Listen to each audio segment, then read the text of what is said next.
Akan saya jelaskan sedikit bagaimana runtutan dari latihan dari mulai sampai akhir. Yang pertama, mengatur tahap perkembangan atlet dari awal musim hingga mencapai performa puncak. Jadi program latihan dalam 1 tahun.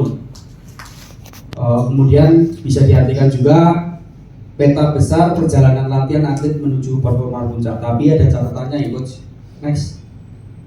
Nah, nih macro cycle ini nggak selalu tentang 1 tahun, nggak harus tentang 1 tahun. Jadi bisa dilakukan tidak harus dalam 1 tahun, bisa disesuaikan dengan target makro yang ingin dicapai pada setiap atlet. Jadi kalau tadi makronya 1 tahun, tapi di pertengahan tuh kita bisa breakdown gitu. Jadi makronya tuh 6 bulan 6 bulan. Jadi ada 2 makro dalam 1 tahun. Misalkan kalau di pelatnas yang sekarang itu kan kita proyeksinya ke Jepang itu di 2026 bulan September, masih 4 tahun depan. Tapi udah pelatnas dari sekarang. Dari situ sasaran antaranya ada di Thailand di Januari. Nah, sedangkan di Januari kita bikin programnya tujuannya ke Januari dulu, dengan catatan target atletnya itu bisa masuk di Januari itu. Misalkan taruh kata untuk masuk limit ke Asia itu, kita kan harus lewati dulu nih limitnya itu berapa. Itu harus tercapai di Januari nanti. Nah, sedangkan perjalanan kita menuju ke Januari, di tengah-tengah itu rencananya akan ada tryout di World Para Swimming itu di bulan September. Nah, kita bikin makronya sampai September. Makronya nggak sampai Januari, tapi sampai September kita bikin makro menuju ke tryout itu. Nah, ini untuk makro cycle. Jadi bisa tahunan atau bisa disesuaikan target yang ingin dicapai itu apa dalam satu makro itu. Misalkan kayak tadi kalau kita bicara atlet yang baru latihan, target makronya apa nih? Bisa berenang 100 bebas 2 menit misalnya. Nah, nanti kita breakdown lagi mikronya itu atau mesonya dalam per bulan itu. Misalkan dari 2 menit yang kemampuan awalnya 100 meternya 4 menit, kita bikin 3 bulan harus bisa turun 3.30 atau 2 menit setengahnya gitu. Nah, nanti dari meso itu dibagi lagi hariannya, didetailkan di microcycle itu. Jadi kalau periodisasi biasanya kita kalau coach semuanya nanti akan familiar dengan istilahnya makro cycle, meso, kemudian mikro ya. Jadi kalau makro pengertiannya garis besarnya. Garis besarnya itu pasti disebut macro cycle. Makronya apa? Targetnya di mana? Misalkan yang kita bisa ambil contoh, kita atlet mau bawa ke Pekan Paralimpik Pelajar misalnya. Ada berapa bulan nih dari sekarang? Berarti makronya kan ke sana, peaknya di sana. Itu ada berapa bulan? Kemudian di breakdown jadi berapa meso gitu. Nah, di meso itu di breakdown lagi jadi berapa mikro, hariannya ada berapa minggu. Mikro itu biasanya harian, 1 minggu, 2 minggu, atau 3 minggu. Next. Nah, mesocycle itu bagian latihan jangka menengah atau bulan dalam rangkaian macrocycle. Masing-masing mesocycle difokuskan untuk mengembangkan 1 atau 2 aspek spesifik dari performa atlet. Biasanya meso ini ada istilah TPU, tahap persiapan umum. Itu mencakup ya endurance-nya udah bagus belum, teknik itu masuk di TPU.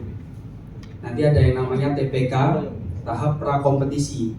Tahap prakompetisi itu latihannya udah mulai improve speed, ada race pace, interval masuk. Tapi di TPU bisa juga pakai interval tapi arahnya untuk endurance-nya, bukan speed-nya. Jadi kalau udah masuk TPK itu udah masuk, kamu harus berenang 100 kali 10 setiap 2 menit, tapi datangnya harus 110 misal. Wajib masuk dikejar 110, nanti istilahnya berarti ada 50 detik. Itu ada program-program yang sudah improve speed. Jadi kalau cuma sekedar ya 10 kali 100 on 2 menit asal masuk, itu masuknya ke endurance. Berenang aja terus itu pelan-pelan, gak ada target.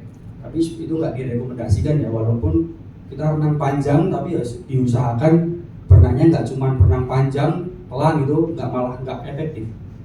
mending berenang sedikit tapi kualitas. Artinya targetnya ini terpenuhi daripada bikin program sampai 7.000 tapi cuma 1.000 berenang easy, nggak ada isiannya, itu justru malah buang-buang waktu. Mending latihannya 3.000 tapi benar-benar fokus gitu. Next. Nah ini microcycle, itu unit latihan terkecil, biasanya berlangsung 1 minggu, kemudian berisi rencana latihan harian yang mendetail dan disusun berdasarkan tujuan meso. Jadi dari macrocycle-nya tadi kan di breakdown nih, jadi TPO-nya berapa minggu atau berapa bulan, TPK-nya berapa. Nah nanti dari TPO itu dipecah lagi mikro. Mau berapa mikro nih kita endurance-nya nih 3 minggu misal. Jadi 3 minggu nanti dari yang endurance-nya di level berapa harus mencapai di level berapa di 3 minggu itu. Itu untuk di microcycle. Nanti di akhir akan saya tampilkan contoh periodisasi di tim ya. Sekarang nanti sambil saya jelaskan pakai gambar. Next. Nah kesimpulannya, dalam satu macrocycle itu terdiri dari beberapa meso. Ya, kemudian dalam satu meso terdiri dari beberapa microcycle. Nah, dalam satu mikro terdiri dari beberapa latihan detail harian. Jadi detail harian itu masuk di microcycle, biasanya 1 minggu. Itu latihannya mau seperti apa.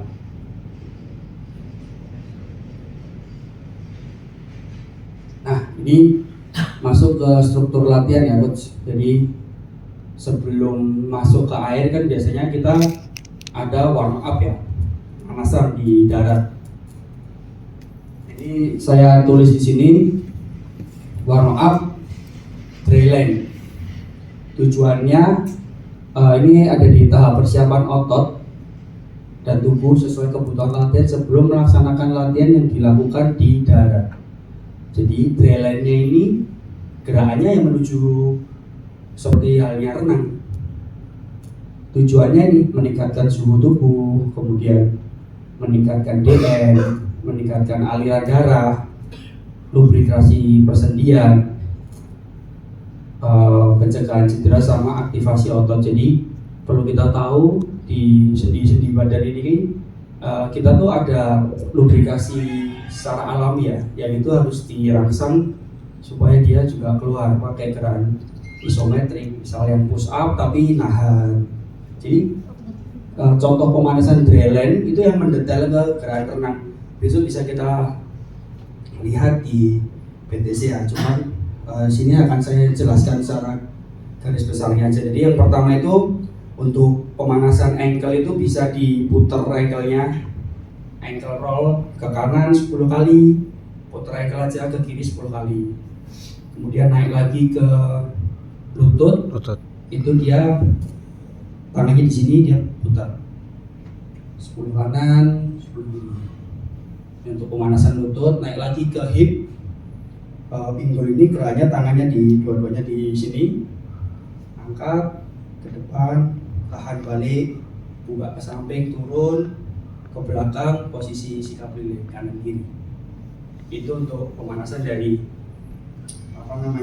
ankle, lutut sama pinggul. Kemudian yang perlu kita perhatikan juga, jadi bagaimana kita connect antara otak dan otot. Caranya gimana? Jadi untuk gaya dada itu pemanasannya bisa pakai jadi disimulasikan di depan kita aja ada papan tulis ya, kita bentuk angka 8.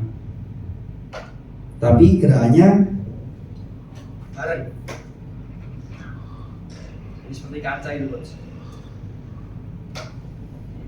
Gerakannya simple tapi banyak atlet yang kesulitan. Dia dibikin angka 8, bikinnya 3. Kalau enggak 0. Angka 8.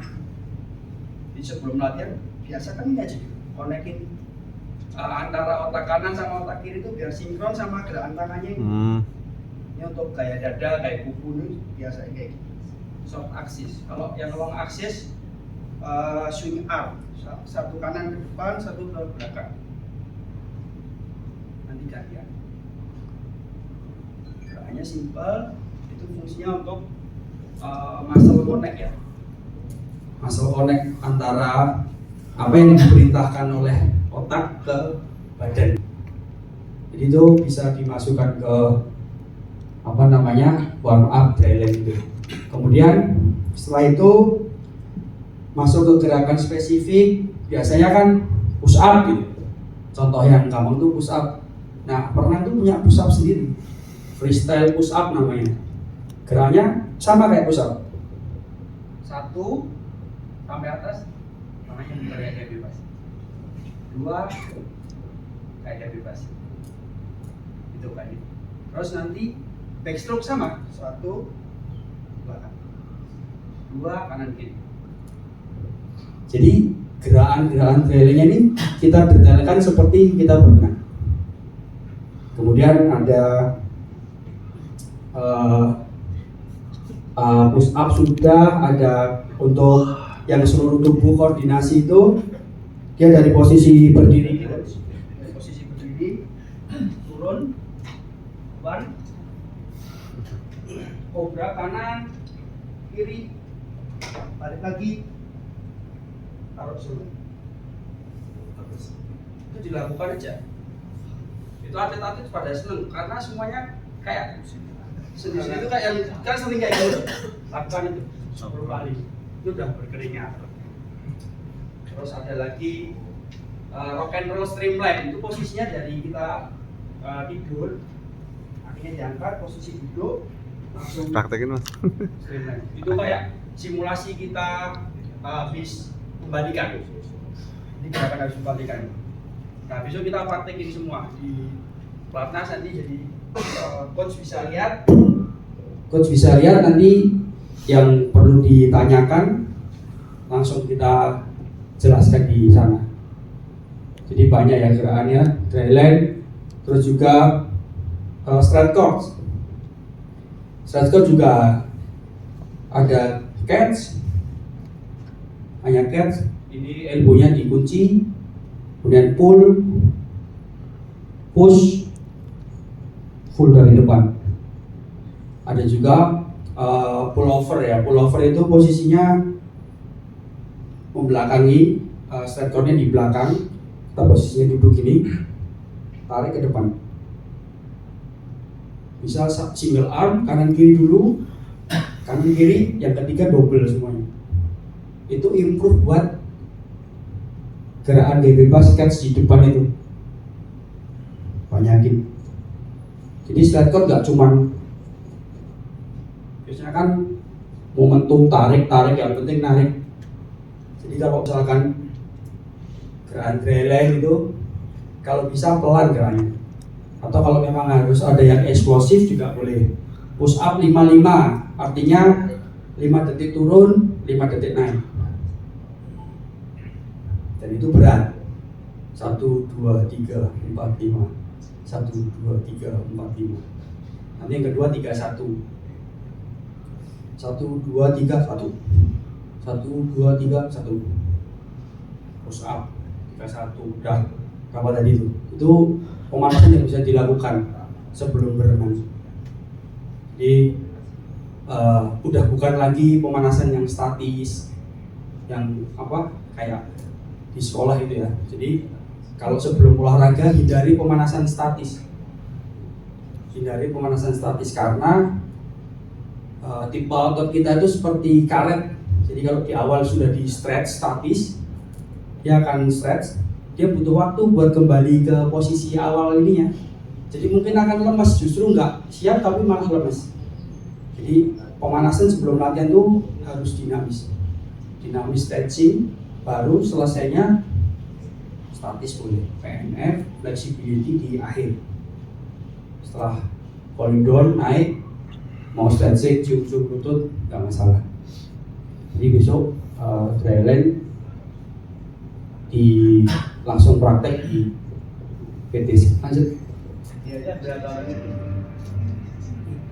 Kalau dry land-nya tuh kita nggak ada, tapi rata-rata itu 30 sampai 45 menit Pak. Karena 10 rep push up. Oh ya, ada lagi scapula push up. Jadi nggak turun, cuman scapula ini didorong maksimal, cuman di scapula ya. Scapula push up 10, push up 55 10, 31 10, freestyle 10, backstroke 10, udah 50. Itu dilakukan setiap hari. 1 minggu akumulasinya sudah